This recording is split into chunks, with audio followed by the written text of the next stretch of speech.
Hello అండి. ఈరోజు నేను అల్లం వెల్లుల్లిపాయ పేస్టు ఇంట్లోనే రెడీ చేయటం ఎలానో సింపుల్గా చూపిస్తానండి. మన వీడియోని లైక్ చేసి సబ్స్క్రైబ్ చేసుకోండి. మీ అందరికీ తెలుసు కదండి, మన ఛానల్ వచ్చేసి క్రిష్ క్రియేషన్స్ తెలుగు ఛానల్ అనమాట.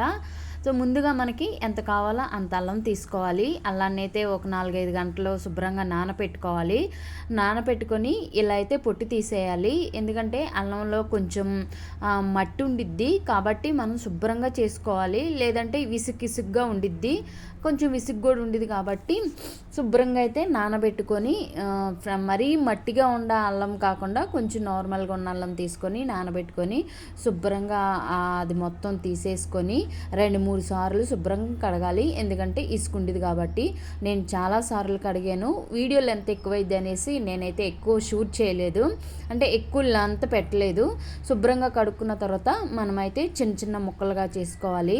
ఇది అందరూ చేసేదానండి, మరి నాకు యూట్యూబ్ ఉన్నప్పుడు నేను కూడా వీడియోస్ పెట్టాలి కదా.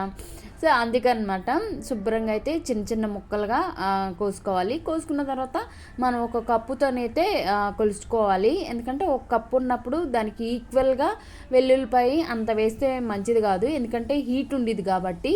దానికి కొంచెం తగ్గించుకొని ఒక పావు తగ్గించుకొని వేసుకోవాలి. నేను కరెక్ట్గా కప్పు అయితే ఉందండి. సో దీనికి నేను 3/4 కప్పు అయితే వెల్లుల్లిపాయలు తీసుకున్నాను. వెల్లుల్లిపాయని మీకు ఒప్పుకుంటే మొత్తం పొట్టి తీసుకోవచ్చండి, లేదు అనేసి అంటే నార్మల్గా తీసుకోవచ్చు. నేను కొన్ని నార్మల్గా తీసాను, కొన్ని పొట్టుతో తీసాను.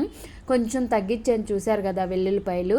సో అదండి, ఎందుకంటే వెల్లుల్లిపాయలు అల్లం ఈక్వల్గా కాకుండా కొద్దిగా వెల్లుల్లిపాయ తగ్గించుకుంటే బాగుండేది. బాగా హీట్ ఉండేది కదా, అంత మంచిది కాదు ఈ హీటు.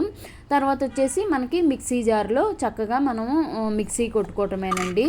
సో మనము బయట కూడా కొనుక్కోవచ్చు, టైం ఉన్న వాళ్ళు ఇలా పట్టుకోవచ్చు. ఎందుకంటే అన్ని సూపర్ మార్కెట్లకు అలవాటు పడిపోతే మంద కూడా బాడీ ఏదో ఒక ఎక్సర్సైజ్ చేయాలి కదా. సో ఈరోజు నాకు పీహెచ్ ఉందండి, పబ్లిక్ హాలిడే ఉంది కాబట్టి ఇలా అయితే నేను ఈ పని అయితే చేస్తున్నాను. ఈవినింగ్ ఇంకో పని కూడా ఉంది. అలా నేను 2 సార్లుగా వేసుకున్నాను, ఒకేసారి మిక్సీ తిరగదనేసి. ఈ 2 సార్లు వేసుకున్నది మళ్ళీ ఒకేసారి వేసుకొని కొద్దిగా పసుపు వేసుకుంటున్నానండి. పసుపు అంటే యాంటీబయాటిక్ కదా, అలానే ఆయిల్ కూడా వేసుకుంటున్నాను. ఉప్పు వేసుకోవట్లేదు, ఉప్పు వేసుకుంటే మళ్ళీ పాడైపోయిద్ది. లాస్ట్ టైము మా హస్బెండ్ అయితే సూపర్ మార్కెట్లో తీసుకొచ్చారండి, స్మెల్ లేదు, ఏమీ లేదు అసలు. నాకెందుకు అంటే నేను జాబ్కి వెళ్ళిన కానుంచి ఒక్కసారి తీసుకొచ్చారు. ఇలా శుభ్రంగా మెత్తగా ఒక జార్లో ఫ్రిడ్జ్లో పెట్టుకుంటే చాలా రోజులు